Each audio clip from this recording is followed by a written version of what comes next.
everybody, welcome back. I'm Glenn. I'm Michael. We're Woods and Baits, and we're with you again on another episode of our video blog. I don't know that we've ever named this thing, have we? I don't think so. I think we discussed legally speaking, maybe. Yeah, so here we are anyway. Today we wanted to talk a little bit about liens, what liens are, different types of liens, and how they can affect property you might own, real estate, things of that nature. Why don't you give us a little overview of what a lien is? So I think when most people think of a lien, the first thing that comes to mind, or the most common lien individuals would be familiar with, would be first lien holder on your vehicle. So you go out and you buy a car. Most people do not buy that car outright for the full purchase price. They usually go out and get a loan from a bank, or sometimes these used car dealerships will do in-house financing. Well, on that title to your vehicle, they are the first lien holder, meaning if you do not make a payment, they will come in and they will take that vehicle back as their collateral. And then the other kind of liens that we're more going to focus on today would be liens affecting your real property. So, for example, there can be a mechanics lien filed on your property. So, Glenn, why don't you explain exactly what a mechanics lien is or how one might arise? Mechanics lien may arise typically on a piece of real estate. Usually comes about because there's a dispute about payment for work that's been done on the property. So if I hire somebody to do work at my house and I don't pay them, they can file what's called a mechanics lien. Mechanics lien is a document that gets recorded in the real estate records, a lot like many other liens, but unlike a mortgage, when I go buy a house, I'm agreeing that mortgage should be recorded as a lien against my real estate. That mechanics lien is an involuntary lien, so I'm not agreeing to it. But somebody can put that on there and then make a claim against me that I owe them money, essentially. And there's certain ways to perfect that. You have to send notice of that lien. You have to file that lien within a certain period of time. And there's ways to combat that also. So if I found out I had a mechanics lien on my property and I didn't agree with it, I could send a notice to the person that filed it and say, well, you need to foreclose that. And if they don't do that, if they don't follow the rules of the statute, there's penalties that can be incurred for not doing that. And that foreclosure process is very similar to a foreclosure process. If I didn't pay my mortgage, they could come in and they could ultimately probably have my house sold to pay that bill. Did I miss anything there?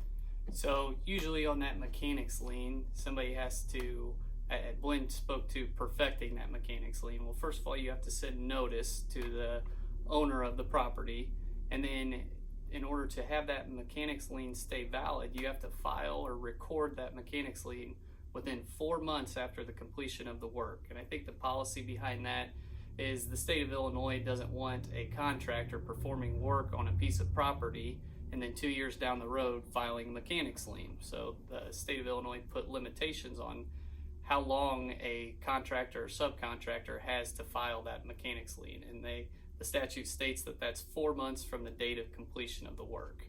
Glenn mentioned that you can dispute or contest that mechanics lien. So as a property owner, if somebody files a mechanics lien on your property, you can send a demand on that subcontractor or contractor that they foreclose on their mechanics lien, and you demand that they do so within 30 days or release the lien. And as Glenn stated, if the mechanic or the contractors fail to release that mechanics lien, they're subjected to, by statute, a $2,500 penalty plus court costs and attorney's fees, which can accumulate pretty quickly when disputing over these issues.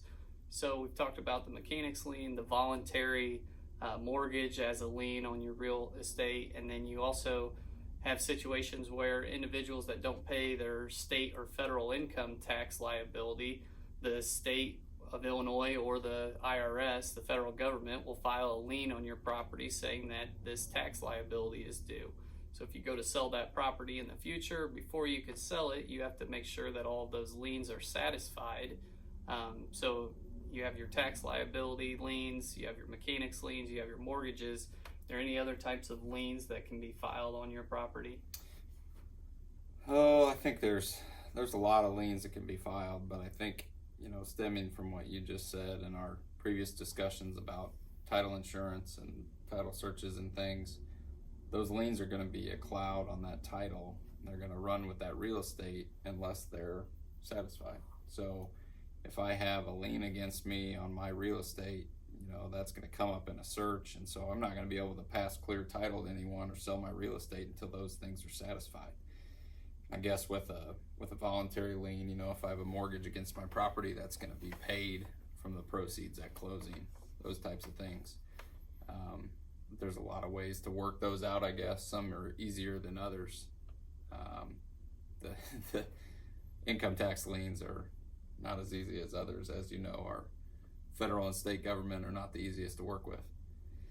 Some other liens that I would come to my mind would be municipalities sometimes file liens. I think the city of Lincoln has filed some liens on some properties for some unpaid sewer bills here recently. Sewer bills, municipalities go out, they mow properties that are unkempt. They can file liens on that, and that's through different parts of the statute. Different municipalities, some of them operate the water company. They can file liens for that potentially. So there's all kinds of different liens. They're all different. The rules are all different, but it's a broad area that's covered there, but it can really affect your title to your real estate for better or worse.